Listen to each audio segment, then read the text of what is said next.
maraming nanonood. Kahit hindi ko alam, maraming nanonood sa atin. No? At dahil mayroong nanonood, nakikinig ng salita ng Diyos, posibleng siya ay maging isa ring mananampalataya ni Kristo katulad natin. Sapagkat ang pananampalataya ay bunga ng pakikinig. No? Kaya kayo, pagka kayo gusto nyo maganda yung selfie, no? Gagana lang ko, malimit eh. Kasi gusto ko ibahagi si Kristo. Bahagi kayo ng salita ng Diyos. Yun ang pinakadakilang bagay na pwede natin magawa sa mundong ito. Amen! Punta tayo sa Bible natin. May wagang pisara. Pisara tayo para kahit paano.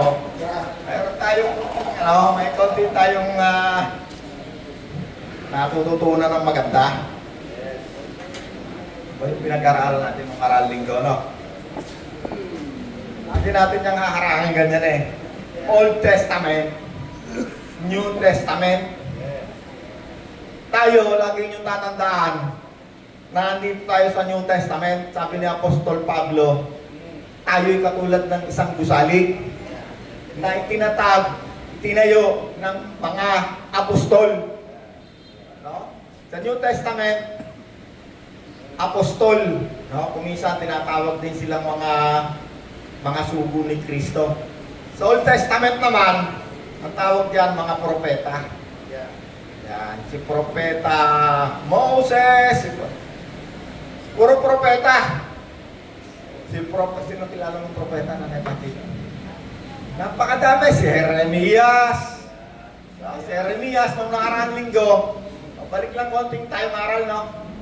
Sabi ni Jeremias, ang pangako ko sa inyo ay, I know the plans I have for you. No, mayroong plano. Ano yun? Ang plano niya tayo ay i-prosper. No, sabi kay Jeremias, propeta. Ano pa? Not to harm. Hindi tayo saktan. Yan. Hindi tayo saktan. Kay Jeremias yan, ha?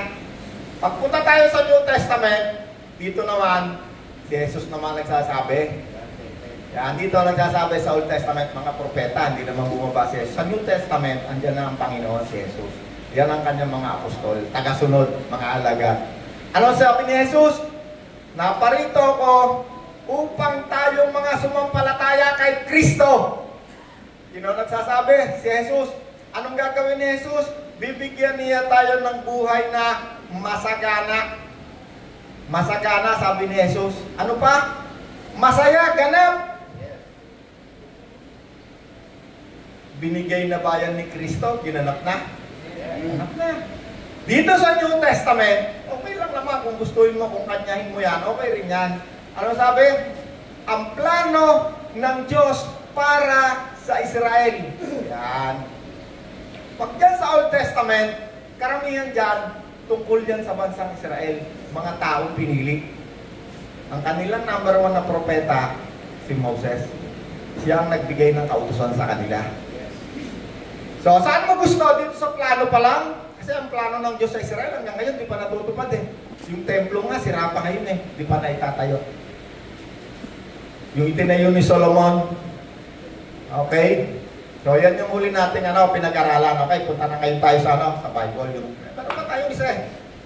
Sabi sa unang Korinto 4:1,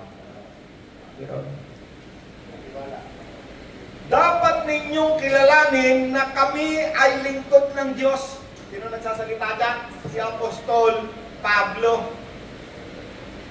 Yan, sabi ni Apostol Pablo, sa unang Korinto 4, verse 1, dapat ninyong kilalanin na kami ay lingkod ng Diyos at kami ay katiwala ng mga hiwaga. Ayun na. Hiwaga na naman yan. Misteryo.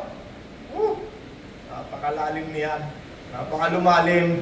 Katangot. Misteryo. Alam niyo yung Bible, lagi ko sinasabi, punong-puno yan ng misteryo. Ang definition ng misteryo sa Bible, ano ang definition? Mahirap unawain, mahirap ipaliwanag. Pero pwedeng ipaliwanag. Sino magpapaliwanag? Salita ng Diyos. Ang salita ng Diyos, very sharp.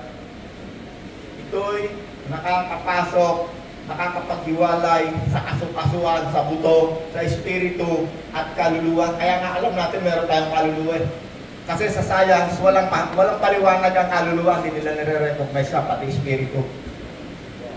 Ang misteryo, ang Bible, puno-puno ng misteryo. Si Mary, pinanganak ng virgin.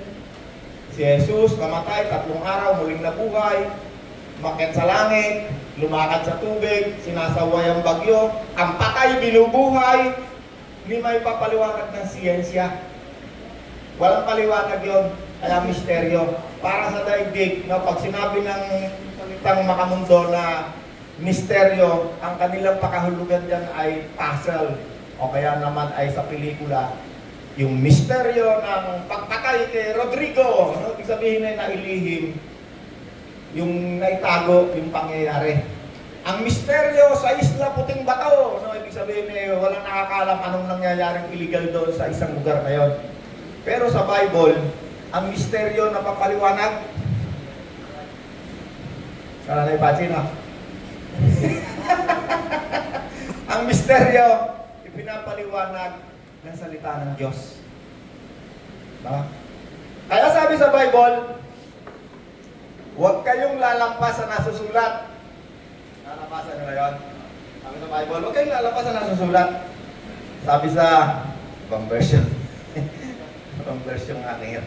Huwag kayong lalampas sa nasusulat, sabi ng Bible, no? 1 Corinthians 4:6. Ano ibig sabihin ng huwag lalampas? Pagka hindi nakasulat, huwag mong ituturo na yun ang sinasabi ng Diyos. No? Yun yung pinag-aaral natin, walang therefore. Maliban na lamang na yun ay diretsong sinabi sa salita ng Diyos. Kaya sinabi na ang salita ng Diyos matalas, very sharp. No, di ba? Meron tayong kasabihan na, yung si Pastor Sosa, he's very short. No, ibig sabihin, matalino siya. Matalino. Ibig sabihin, matalino. Sobrang talino. No, matalino.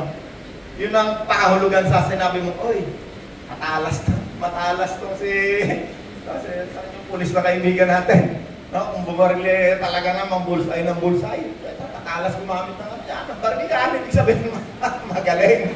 No, matalas. Okay. Unang Korinto 4:6, sabi rito, huwag kayong lalampas sa nasusulat. Sinabi rin sa Pahayag 22:18-19, merong warning. Binapalaan ko kayo, sabi ni John the Revelator, ang magdagdag sa mga nakasulat dito ay idadagdag din ang mga parusa, yung mga sumpa. No, kaya itong Bible, napakaingat mo dapat itong ituturo sa tao. Huwag na huwag mo yung dadagdagan. Huwag na huwag mo rin yung kukulangan. Sabi sa 1 John 4:1, test every spirit. No, subukin. No, maraming mga tao, pupunta doon sa isang albularyo. Ang dami ngayong albularyo eh. Dito pala sa Kapitan, daming albularyo. Pinipilahan ng mga tao. Pupunta mo sa bahay, ganun maraming tao nakapila. Ang dami. No? Pagkagalingin kayo, pagdadalahin ka ng ano, may isang papadalahin ka ng sisiw, ng baboy, depende kung ano sabihin ng espiritu sa kanya. Meron din mga nagpapahula, kamay mo, hula nga. Sabi ng Bible, test every spirit. Now, tingnan mo sa Bible, kung yung pang espiritu na yan, sa Diyos. Kasi sabi sa Bible, marami na mga huwad na propeta na rito sa mundong ito. Test every spirit para hindi tayo maloko. Ay, may natutunan kayo? Okay. Kaya walang therefore. Halimbawa, sinabi ng Panginoon nung nakaraang linggo, ako at ang Ama ay isa, di ba? May verse tayo. Ano bang verse yun? May sasayin. Kung nakita nyo ako, at yan, sa Juan yun eh, nakita nyo na rin ang Ama, sabi ni Jesus. John 14, nasa Juan yan eh. Sa computer, parang tayo kay computer. Kay computer, Pastor Sasay. Pastor Sasay. Sige, Pastor Sasay. Kung ako'y kilala nyo na rin ang Diyos, ang Ama, sabi ni Jesus. Huwag kang gagawa ng so therefore. Kung sinabi ni Jesus na ako at ang Ama ay iisa, Huwag mong sasabihin, si Jesus ay Ama. Hindi natin pwedeng tawanin si Jesus na Amang Jesus. Father Jesus, hindi pwede. Bakit? Kasi mamamali ka. Kasi nga yung therefore, yun ay resulta ng binasa mong mga sitas at pagkatapos ikaw ay gagawa ng ideya doon sa mga binabasa mong sitas. Kaya sabi ng Bible, huwag kang lalampas sa nakasulat kasi makakagawa ka ng mga ideya. Amen? Okay. Saan ba ako? Dito sa Lumang Tipan, Old Testament, meron diyang mga propeta na unang, basahin natin nga itong basahin nga natin itong unang Samuel 18:14. Unang Samuel 18:14. Ano sabi diyan? At si David ay nagtatagumpay sa kanyang buhay kahit ano ang kanyang gawin. Bakit? Sapagkat kasama niya si Yahweh. Tama ba yun? Ibasa mo ka? Pakibasa mo ka? Okay? Si David ano sabi kay David? Si David nagtatagumpay. Nagtatagumpay dahil kasama niya si Yahweh, ang Diyos.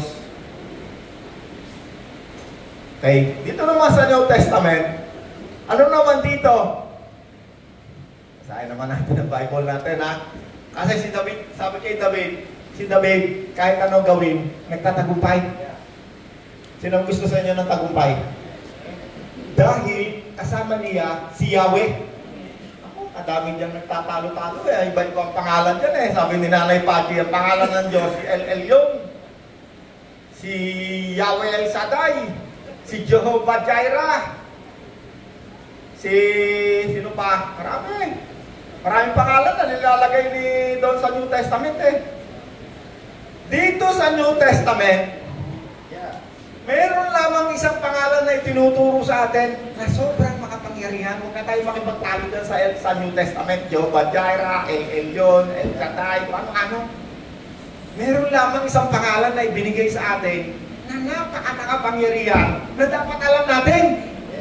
No, yung mga naggusto ng mga Hebrew, mga Greek, pero ayaw naman nila ng mga Latin kasi magkalaban yan eh. Ano po? Diba? Ano ba yung pangalan na yung binigay ng Diyos sa atin? Sobrang makapangyarihan. Yan natin kung anong pangalan nyo. Sobrang makapangyarihan. Hindi mo na kailangan panghanapin kung ano yung mga pangalan na hindi mo naman mabasa. Hindi mo nga mabigkas yan eh. Tingnan natin. Ang Bible natin dito sa unang Juan, John 17:11. John 17:11. Pakibasa kayo sa atin. Okay. New Testament, sabi naman dito, John 17:11. Ano sabi kayo, Soseng?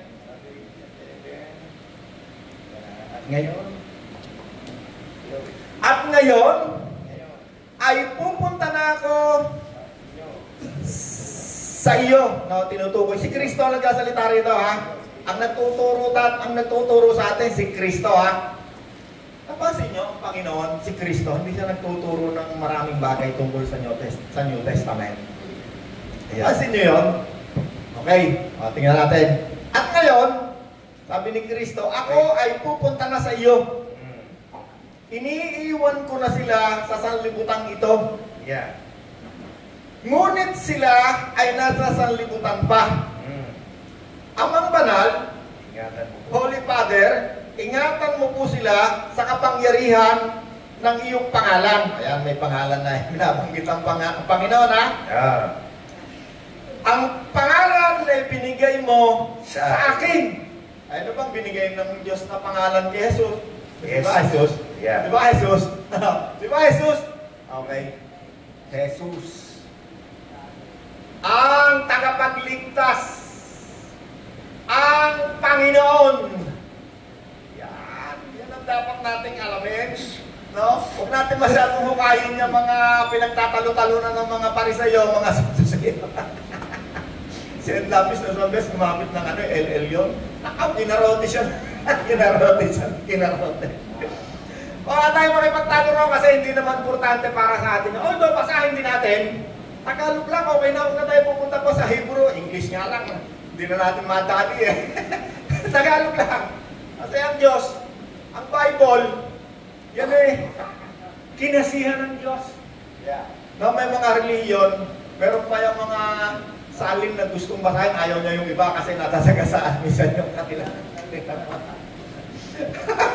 Okay. Jesus, ang pangalang ibinigay ng Diyos sa Kanya.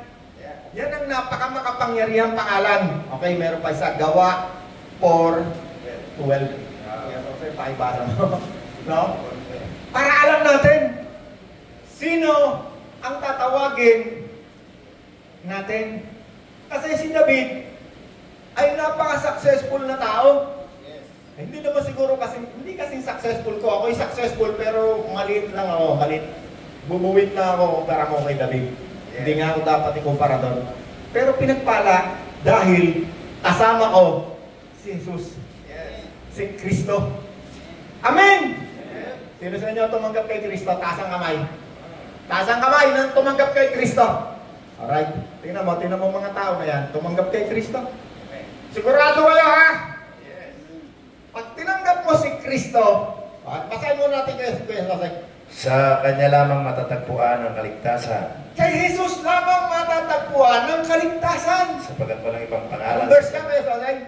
Gawa 4:12. Gawa 4:12. Kay Jesus lamang matatagpuan ng kaligtasan. Okay, di ba? Sapagkat walang ibang Sapagkat pangalan. walang ibang pangalan Sa buong daigdig na ibinigay ng sa Diyos. buong daigdig na ibinigay ng Diyos Sa mga tao upang sa mga tao upang tayo ay maligtas. tayo maligtas. Tingnan mo, kaya tayo liligtas ng pangalan. Sa pangalan lang. Anong pangalan? Jesus! Amen. Saan tayo liligtas? Abay, kapanganak-pangalang eh. Kapapanganak-pangalang ng Panginoon eh.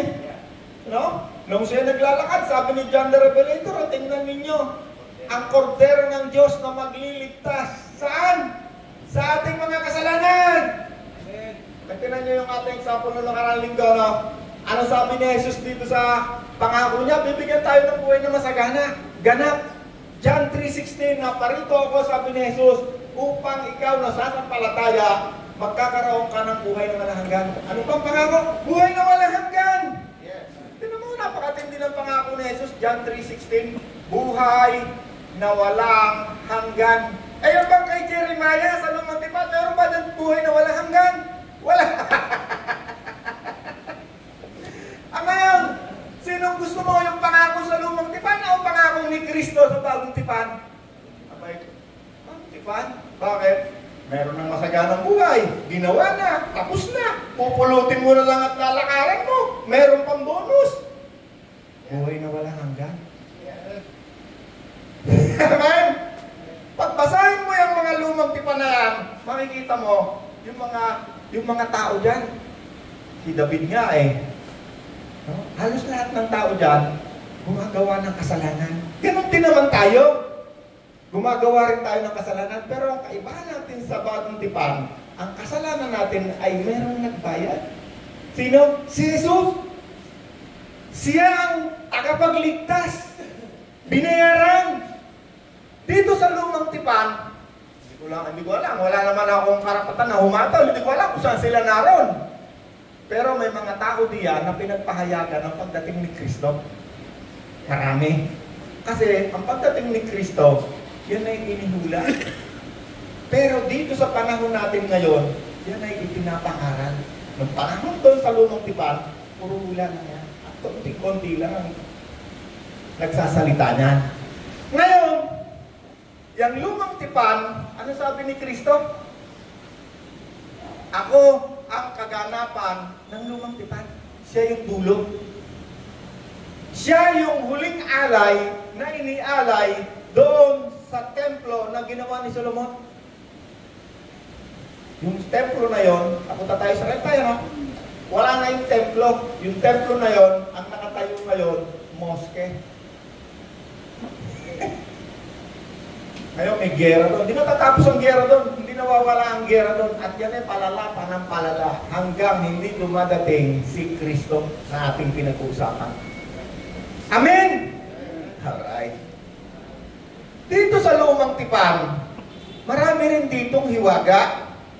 Kita nyo si Daniel Daniel, yung panaginip ng mga emperor pinapaliwanag niya Ano sabi sa kanya? Daniel, sumasa iyo ang Espiritu ng Diyos, kaya ikaw, nakapagpapahayag ka ng mga hiwaga, misteryo. No? Sino ba? Si Joseph! Nagpapahayag ng mga hiwaga, mga misteryo, yung mga hindi maipaliwanag. Tatawagin ng hari si Joseph. No? Si Joseph na rin pa siya, nakakulong siya, di ba? Managinip ka, papaliwanag din niya. Maraming hiwaga. Dito ngayon sa lumang tipan, ano sabi ni Apostol Pablo? Dapat ninyong malaman na kami ay lingkod ng Diyos alipin, katiwala ng mga hiwaga. Ang galing. May tuturo kaya sa eskwelahan yan, hiwaga. Ay, tingnan natin maigi, no? John, sabi niya, sabi ni Apostol Pablo, Unang Korinto 4:1, tama kayo, Jose? Pakibasa mo nga kayo, Jose. Okay, sige, pakibasa mo. Sabi dito, dapat ninyong kilalanin na kami mga lingkod ni Kristo at katiwala ng mga hiwaga ng Diyos. Hallelujah. Ang mga lingkod, tuloy mo pa kayo, Jose. Ang katiwala ay kailangan maging tapat sa kanyang Panginoon. Ang katiwala ay kailangan maging tapat sa kanyang relihiyon. Ay, ano ba yun? Tama ba? Mali ako, no? Titignan nyo yung Bible nyo kasi baka mamali kayo Kaya itong si Pablo, itong mga disipulo, hinuli sila ng kanilang mga relihiyon. Kaya huwag kayo lolo-lolo kayo. Pag nagturo kayo ng mystery, sabihin nila, pag wala sa blue book nila, hulihin din kayo. Kung hindi kayo hulihin, tatalian dalawang pa nyo, tatapong kayo sa labas ng simbahan nyo. Anong sabi? Pakiulit. Ang katiwala ay kailangan maging tapat Ang katiwala ay kailangan maging tapat sa kanyang Panginoon. sa kanyang Panginoon. Kaya si Pablo, nakita nyo ba may tinuro tungkol sa religion sa Bible? Bishop, si Pastor, meron ka bang natatandaan si Pablo nagturo tungkol sa kanyang religion? Ang natatandaan ko, pag tungkol sa religion, makikipagdebate si Pablo. Kasi merong mga reliyoso, sabi kay Pablo, Hoy Pablo, pag hindi sumunod sa kautusan ni Moses, yung mga binahaginan mo ng salita ng Diyos, hindi sila maliligtas. Kailangan susunod pa. Makikipagdebate si Pablo. Bakit? Kasi ang tinuturo ng mga taong ito, relihiyon. Si Pablo, ang tinuturo niya, misteryo, hiwaga, mga nakalihim. Anong itinuturo ni Pablo? Tingnan nyo sabi ni Pablo, ha? Kaya't ipinasya kong ipangaral lamang ang tungkol kay Kristo. Anong version kayo, Soseng? Sabi ni Pablo, ipinasya ko na ang ipapangaral ko lang sa inyo ay walang iba tungkol kay Kristo at sa kanyang pagkapako sa krus. So, Soseng, pakibasa mo nga yan. Kaya pakibasa mo kaya, Soseng. Ayan. 1 Corinthians 2:2, sapagkat nung ako'y nariyan, ipinasya kung wala akong ibang ipaalam o ipangaral sa inyo maliban kay Jesucristo at ang kanyang kamatayan sa krus. Hallelujah. Ano nyo sabi ni Pablo, no? Ipinasya ko na ang ipapahayag ko lamang sa inyo ay tungkol kay Kristo. Bakit? Sapagkat si Kristo ang natatanging hiwaga ng Diyos. Yes, Colossians 1:27. Pakibasa mo nga kayo. Ganda din, Colossians 1:27. Pinag-uusapan natin hiwaga na, no? Kasi nakakakilabot yan. Sasabi sa akin ng mga hindi nagbabasa ng Bible. Pero Brad, maganda to, ha? Teka lang. Diba nga maraming tao, pag pinag-usapan mo na yung mga misteryo, mga hiwaga, ako ayaw na yan. Bakit? Baka raw maligaw. Tatakot. Ang gusto nilang ituturo mo yung mga nakadoktrina sa kanila, naka-align ka doon sa tinuturo sa kanila sa loob ng simbahan nila. Kaya ako, tinalian ako kasi nag-declare ako na, nagtuturo ako ng mga hiwaga. Kasi ako, mapanaginipin din ako, pero hindi ko sinabing ako si nung nag-COVID, ako'y nanaginip din. Ang lahat na natatakot sa Diyos, hindi magkukulang ng mabubuting bagay. English pa yun Those who fear the Lord, lack no good thing.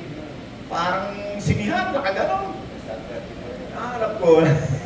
Basa ko ng Bible, nabasa ko ng Bible pala. Okay, dito sa pakibasa.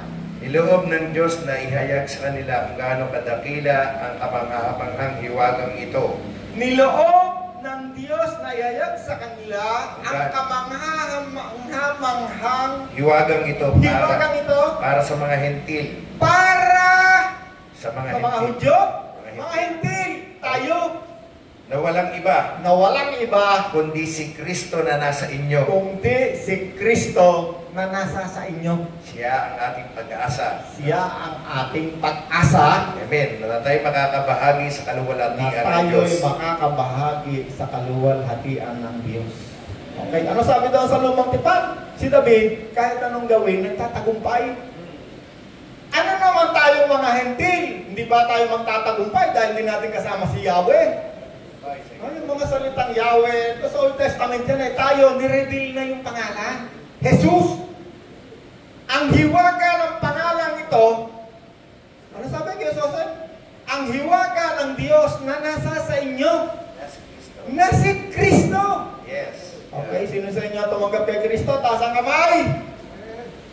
Hallelujah! Ito ba, brother? Sige. Ngunit salamat sa Diyos at lagi niya kaming isinasama sa parada. Ngunit salamat sa Diyos! Na lagi niya kaming sinasama sa parada ng tagumpay ni Kristo. Lagi tayong kasama sa tagumpay ni Kristo! Yeah, dahil sa ating pakikipag-isa sa Kanya. Dahil sa ating pakikipag-isa sa Kanya. Sino sa inyo gusto ng matagumpay na buhay? Taas ang kamay. Sino sa inyo gustong walang tagumpay, yung habang buhay ka, bungal-bungal ka na. Talaga na, gulay-gulay tayo, gulat-gulantay na yung damit mo, para ka ng bangkay. Hanggang mamatay ka gano'n, sino may gusto walang tagumpay? At diba yung example natin noong nakarang linggo, no? Naparito ang Diablo para ang mga tao nakawan, saktan, patayin. Pinaliwanag ng Panginoon paano nagnanakaw ang Diablo kasi pag hindi mo alam, maaanga-anga ka, hindi mo alam, ninanakawan ka ng Diablo, mamamatay ka, bungin-bungin ngipin mo, puro kahirapan dadanasin mo. Bakit? Sigarilyo lang, paghihirap na buhay mo. Isang kasalanan lang ang tigilan mo, 10 piso sa sigarilyo, kaya times 10, 100 sa isang araw, sa isang buwan, 3,000, sa isang taon, 36,000, isang maganda ng brum-brum-brum tricycle. Napakalinaw. Sigarilyo pa lang yun, wala pa yung mga alak, yung mga Ilang taon ka na naninigarilyo? Kung 10 taon na, abay di, 36,000 times 10, 360,000, 10 taon. Pero lang, nung araw kasi, mura pa sigarilyo. Mura pa rin naman nung araw panindag. Nung araw, nagtatricycle lang ako. Ang tricycle na nabili ng tatay ko, 3,000 lang. L2 na Yamaha, 3,000. Second hand. Nagamit ko pa yan 10 taon. Binenta ko yan 14,000. Alam ko. Binili ko ng 3,000 yung motor at pagawa ako ng bagong sidecar, 3,000 rin. Yung timbol doon sa lugar namin, stanza. Magkano po muna? 6,000. Ngayon, baka 36,000, 100,000. Mura pa rin. Isipin mo, 20 years, 30 years ago na yun. Kung hanggang ngayon naninigarilyo ako, palagay nyo, magiging ganito buhay ko? Hindi. Sigarilyo lang yun. Isang kung ganyan, nagkaroon nga ako ng telebisyon, TV. May sugal pa yun, may babae pa yun. Tinan nyo ang nangyari, sigarilyo lang, laki-laki ng pera. Buti nga, awa ng Diyos, pinagaling ako ng Diyos. May sakit pa yan, bibili ka pa gamot na tayo. Pag may TV ka, alagaan ka pa. Ang dami nagkaroon ng TV, alam ko ba? Sa lugar namin, namatay sa TV. Inalagaan na ng pamilya, pahirap. Tinan nyo ang Panginoon nagpapaliwanag sa madilim na pag-iisip. Kaya maya-maya lang, kung gusto nyo kayo ay nakawan ng Diablo, yung mga kasalanan, diyan nagnanakaw ang Diablo habang ginagawa mo yung kasalanan. Mambabae ka, ay maya-maya, tingnan mo, pakaiwanan ka ng asawa mo. Baka naman mamaya, gantihan ka ng asawa mo, manlalaki rin, hindi iyak ka ngayon ng bato, tutuloy yung luha mo, bato-bato lumalabas. Di ba na? Alright, okay, nasa na tayo. Napapalayo tayo eh, pero online pa rin. Ano yung huling binasa mo kaya, Soseng? 2 Corinthians 2:14. Ngunit salamat sa Diyos at lagi niya kami sinasama sa parada ng tagumpay. Parada ng tagumpay ni Kristo. Lagi tayong kasama. Sino tumanggap na kay Kristo? Taas ang kamay! Hallelujah! Okay, anong gagawin sa atin ni Kristo?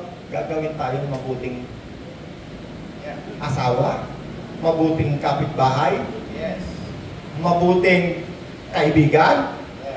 Yan, gagawin tayong mabuti. Anong gagawin? Tatanggalin niyang mga kasalanan natin unti-unti.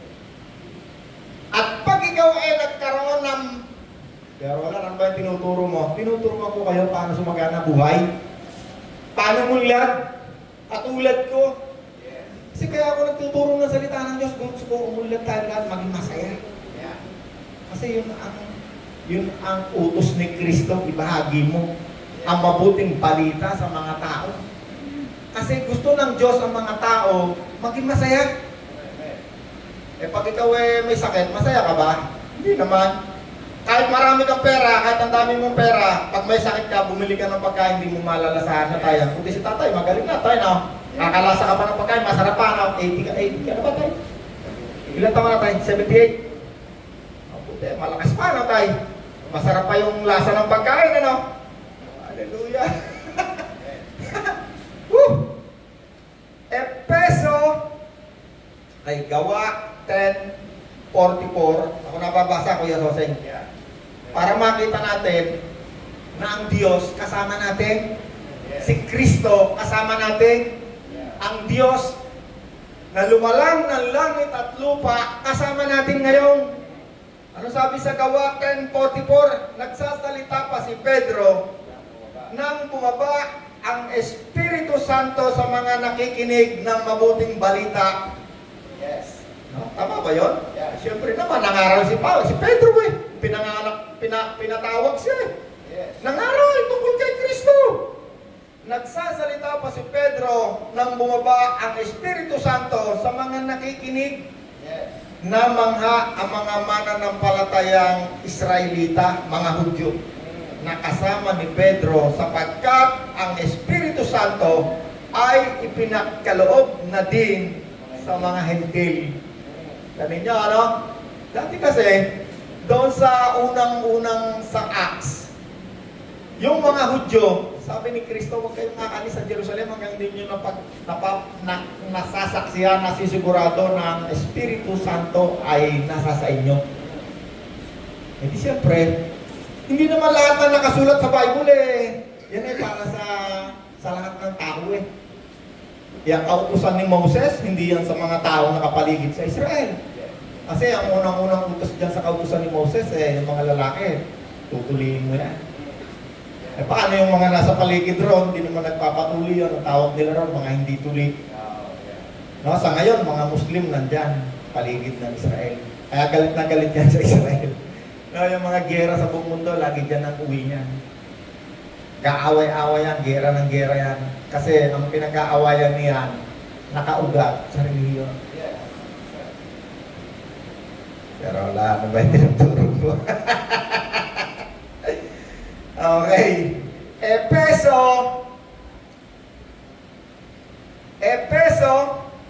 1:13. Okay. Tika mo na ha. Didiinan ko lang ha. Lahat ng nakarinig ng pinapangaral ni Pedro tungkol sa mabuting balita, tumanggap ng Espiritu Santo ha. Mga Hentil, tayo na yon, tayo na yung tinatawag ngayon dyan. Yes. Okay. Sige, Kuya Jose, pakibasa mo. Sa pamamagitan ni Kristo, kayo rin na nakarinig ng salita ng katotohanan. Tandaan lang, Kuya Jose, nga unti-unti natin ha, para sigurado kasi okay, yan eh, nanamnamin natin, yan ay hiwaga na nire-reveal ng Espiritu. Yes. Ay, sige, Kuya Sosay. Sa pamamagitan ni Kristo, Sa pamamagitan ni Kristo, kayo rin na nakarinig tayong mga nakarinig ng salita ng katotohanan may salita ng katotohanan ng magandang balita tungkol sa Diyos, tungkol kay Kristo. na nagdudulot ng At kaligtasan nagdulot ng kaligtasan kay Nanay Patsy, kay Tatay, sa ating lahat. at sumampalataya sa Kanya At sumampalataya, ay pinagkalooban pinagkalooban ng tayo pinangakong Espiritu ng Santo. ipinangako ni Kristo na Espiritong banal, santo, Yeah. Yes. mabuti. Mm. Bilang tatak Ng pagkahirang ng pagkahirang sa inyo. sa inyo, sa atin. Mm. Okay? Anong sabi rito? Hindi ko ito lalagyan ng therefore, ha? Hindi therefore, walang therefore kasi nakasulat. Ang nakasulat, lahat ng nakarinig ng mabuting balita at sumampalataya, kasi hindi lahat ng tao, katulad ngayon, sino tumanggap kay Kristo, sino sumampalataya, kasang kamay. Okay, kahit itinaas natin lahat ng kamay natin, alam ng Diyos, sino talaga yung tumanggap, sino yung sumampalataya. Anong sabi dito sa binasa ni Kuya Soseng? Kung ikaw ay tumanggap kay Kristo at ikaw ay sumampalataya, ikaw ay naligtas. Yes. At dahil ikaw ay sumampalataya, tumanggap kay Kristo dahil sa iyong narinig, ikaw ay nilagyan ng tatak, seal. Yeah. Hindi natin nakikita, misteryo, hindi na ipapaliwanag. Anong nilagay? Espiritong Santo. Santo, mabuti, banal. Sino sa inyo tumanggap kay Kristo? Taas ang kamay. Amen. Okay. Alam ng Diyos kung sino tumanggap kay Kristo, alam ng Diyos sino hindi. Kasama mo ang Diyos ngayon. Katulad ni David sa lumang tipan. Kaya pala si Carola nagtatagumpay kahit anong gawin. Kahit hindi marunong. No?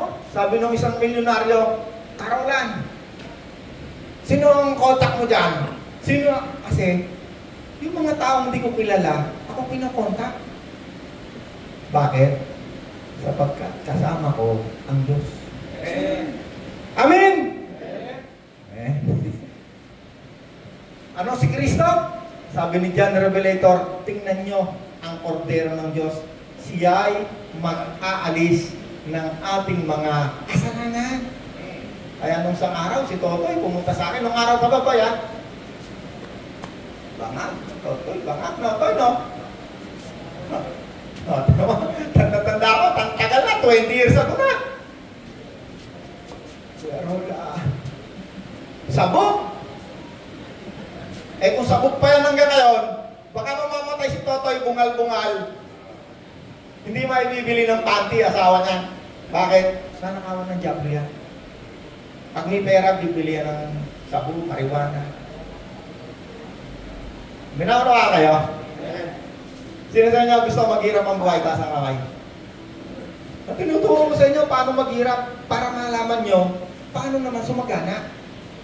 Kasi, yung isang bagay, pag hindi mo alam yung kabaligtaran ng salita, hindi mo kasi nung maunawaan. Kaya sa dictionary, pag nagbasa ka ng dictionary, meron diyang antonyms at saka synonyms. No, yung kabaligtaran ng salita. Kaya minsan, binabaligtad ko para sigurado alam nyo. O, sino rito ang anak ng demonyo? Di ba? Para malaman nyo, tayo kasi, pag tinanggap mo si Kristo, tayo'y nagiging anak ng Diyos. Paano mo maunawaan yung pagiging anak ng Diyos kung hindi mo alam kung ikaw pwede ka palang anak ng demonyo? At dati talaga tayong kampo ng demonyo. Yes. Sabi sa Bible yun. Ano ngayon ang sinabi dito sa binasa natin? Ang lahat ng sumampalataya, ang lahat ng nakarinig ng mabuting balita, ay naligtas. Diretso yung kisasang, di ba? At dahil ikaw ay naligtas, ikaw ay sumampalataya, ikaw ay nilagyan ng Diyos ng seal. Katibayan. Ano yun? Espiritong hindi nakikita. Misteryo. Hiwaga. Hindi na ipapaliwanag. Amen? Yes. Hallelujah. Efeso 1:13. Ayun na nga pala yun. Efeso 4:30. Huwag ninyong saktan. Okay, karugtong yan na yung binasa ng Kuya Soseng eh. Ang kalooban ng Espiritu Santo. Sapagkat siya ang tatak ng Diyos sa inyo. Ito ang katibayan na kayo'y tutubusin ng Diyos sa takdang araw. Okay? Okay. Malinaw naman yan, no? Huwag ninyong sasaktan yung espiritong nandiyan dyan sa inyo. Espiritu Santo. So, yung palang tinanggap natin ng tatak, meron pala yung pakiramdam. Kaya sabi ni Apostol Pablo, kapag yung mga taong gumagawa ng hindi tama, sabi ni Apostol Pablo, hindi nyo ba alam na ikaw ay tirahan, templo ng Espiritu Santo? Manawa nyo? Anong espiritu nandito sa atin? Espiritu! Okay. Espiritu ba ng demonyo o evil? Hindi. Espiritu mabuti. No? Yung sa dulo nun, espiritu, pag hindi yan evil, good yan, Espiritu Santo. Identity ng espiritu. So therefore, pag gumawa ako ng therefore, magkakaroon tayo ng tatlong Diyos. Meron palang Diyos, Espiritu Santo. Na wala namang sinasabing diretsong sinasabi sa Bible na mayroong Diyos, Espiritu Santo.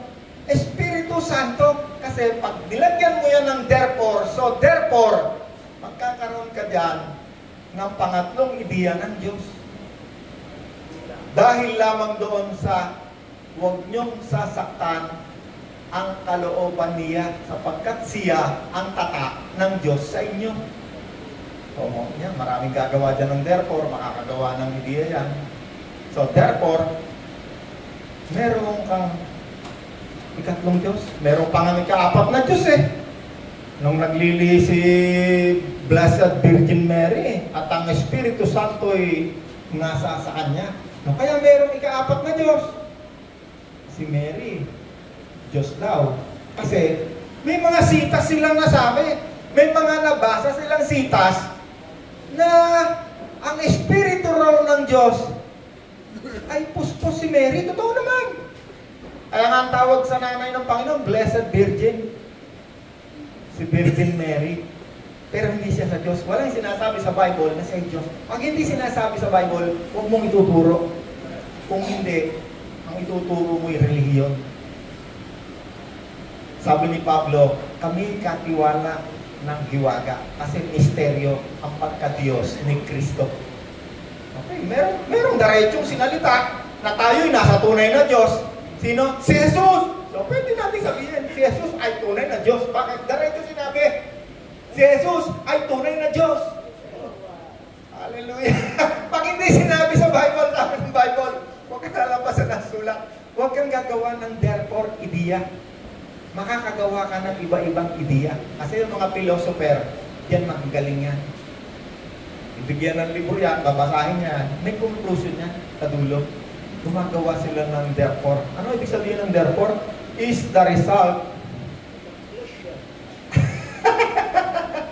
Resulta ng mga binasa niyang mga mga sitas. Resulta, gumawa siya ng conclusion. Kaya yung Bible, merong Bible na yung commentary, may conclusion, huwag niyo yung basahin. Kasi conclusion nyo nang nagsulat. Basahin nyo yung purong salita ng Diyos. Kaya ang Diyos Kristo, ang Espiritu ng Diyos, ang mag-usap sa inyo. Hindi kayo maliligaw. Hindi tayo maliligaw. Kaya sabi ni Apostol Pablo, ang sinugo, siya ay tapat sa nagsugo sa kanya. Ang nagsugo kay Pablo, si Kristo. Kaya hindi siya maaaring magturo ng kasinungalingan. Kaya siya pinatay ng reliyon niya. Bakit? Kasi tapat siya kay Kristo. Kaya sabi ni Pablo, ipinasya ko, wala akong ituturo sa inyo, kundi tungkol kay Kristo at sa kanyang pagkapako sa krus. Amen? Si Kristo nga hindi nga siya nagturo ng napakarami.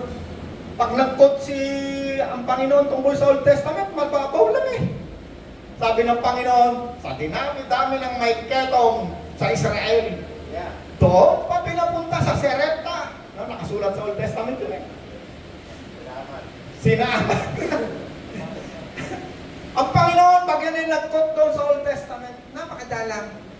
At karaniwan yan ay batikos pa. Dito sa mga relihiyoso, Pariseo, Hudyo, at Pariseo, Saduseo, Hellenista, Herodians, napakarami reliyon ng panahon na yun. Pero sinabi ni Kristo, ang ituturo ko lamang sa inyo kung ano yung narinig ko sa aking Ama. Si Pablo ganun din. Ang ituturo ko lamang sa inyo, sabi ni Pablo, kung ano yung itinuro sa akin ni Kristo. Ang mabuting balitang ito, sabi ni Kristo, hindi ito itinuro sa akin ng tao. Si Kristo mismo ang nagturo nito sa akin. Hindi reliyon ang tinuturo ni Pablo. Misteryo, hiwaga ng pagka-Diyos ni Kristo. Okay, ano nag-Joseng nga? Pasahin mo kayo, Joseng. Sige. Okay. Sige, Joseng. Kapatid, nais kong malaman ninyo na ang magandang balitang pinangangaral ko'y hindi nakahanap tao. Okay. Sabi ni Pablo, Hindi ko ito tinanggap mula sa tao. mga kapatid, sabi ni Pablo, nasa yung mic mo, Rod. Hindi, walang mic eh. Bilihan mo ng battery, Rod, ha? Parang hindi ka na. Yan. Sabi ni Pablo, mga kapatid, Nais kong malaman ninyo gusto kong malaman ninyo na ang magandang balitang na ang pinapangarap magandang balitang nagdudulot ng kaligtasan sa mga tao ay hindi ko tinanggap sa relihiyon ko. Yes. Ito'y tinanggap ko mula mismo kay Kristo. Kristo. Yan. Mismo ang naghayag nito sa akin. Siya ang nagpahayag nito sa akin. Sino yung si Apostol Pablo, no? Siya ang apostol natin, ha? Siya ang nagtatag. Hindi lamang si Apostol Pablo. Lahat ng mga apostol, yan ay ginamit ng Diyos dito sa Bagong Tipan para sa ating mga Hentil. Yung iba, ginamit din doon sa mga Hudyo. Pero si Pablo, siya yung nagpahayag sa atin ng hiwagang ito. Efeso, Roma 8:11. Kung nariniraan sa inyo ang Espiritu ng Diyos na siyang muling bumuhay kay Jesus, siya rin ang muling bubuhay sa inyong mga katawang may kamatayan. Yes. Roma 8:9. Ngunit, hindi na kayo namumuhay sa laman, ayon sa laman, kundi ayon sa Espiritu. Sa katunayan, naninirahan sa inyo ang Espiritu ng Diyos. Sino naninirahan sa ating mga katawan? Espiritu ng Diyos. O, meron pa. Kung wala sa isang tao ang Espiritu ni Kristo, hindi kay Kristo ang taong ito. Oy, meron dalawang Espiritong nasa atin, ha? Sino yon? Pag nasa Espiritu, ang Diyos, ang Panginoon, at saka ang Diyos, lagi silang magkasama. From the beginning hanggang dahil, lagi silang magkasama. Hindi sila naghihiwalay. Hanggang sa mga oras na to, ano sabi ni Apostol Pablo? Kung wala sa isang tao ang Espiritu ni Kristo, hindi kanya ang taong ito. Ano pang sabi doon sa isang binasa natin? Kung naninirahan sa inyo ang Espiritu ng Diyos, kasi magkasama sila. Yun ang unang-unang ipinakita kay John the Baptist nung ang Panginoon nag-umpisa ng ministeryo. Sabi ng Panginoon, sabi ng Diyos kay John the Baptist, ang makita mo na bumaba ang Espiritu Santo, siya ang magbabautismo sa apoy. Kaya yung tao na nagbabautismo, hindi yan totoo, walang taong pwedeng magbautismo sa Espiritu Santo. Sa relihiyon lang nila yun. Pero pag itong Bible ang binasa mo, makikita mo, ang salita ng Diyos napakatalas, hindi ka maililigaw ng tao. Kaya tayo tinuturuan. Nung si Kristo ay nag-umpisa ng kanyang ministeryo, ang unang-unang ipinakita sa kanya, Espiritu Santo. Bumaba, parang kalapati. O, huwag kayong mag-aanap ng kalapati, ha? Ang kalapati, para lang yung kay Kristo. Pinakita kay John the Baptist yung anyong kalapati. O, huwag rin kayong maghanap ng apoy. Kasi yung apoy doon sa mga Hudyo, doon sa Jerusalem, yung 120. Sabi ni Kristo, huwag kayong alis ng Jerusalem para mangaral hanggang hindi kayo napagkakalooban ng Espiritu Santo, ng kapangyarihan. Kasi nung panahon na yon, wala pa ang Espiritu Santo. Bakit wala? Eh si Kristo nandun, siya mismo kasama nila. At yung Espiritu Santo ay na kay Kristo, siya mismo nagtuturo. Amen? Time na naman. Meron kayo natututunan? Ano meron sa katawan na yan? Para sigurado. Anong uri ng Espiritu? Santo.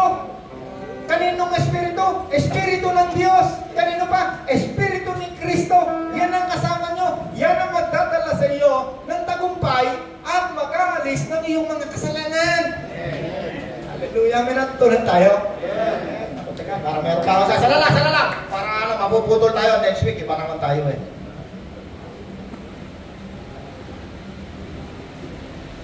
Sige na, next week na lang. Okay na yun. Bibitin, mahaba pa. Ikaw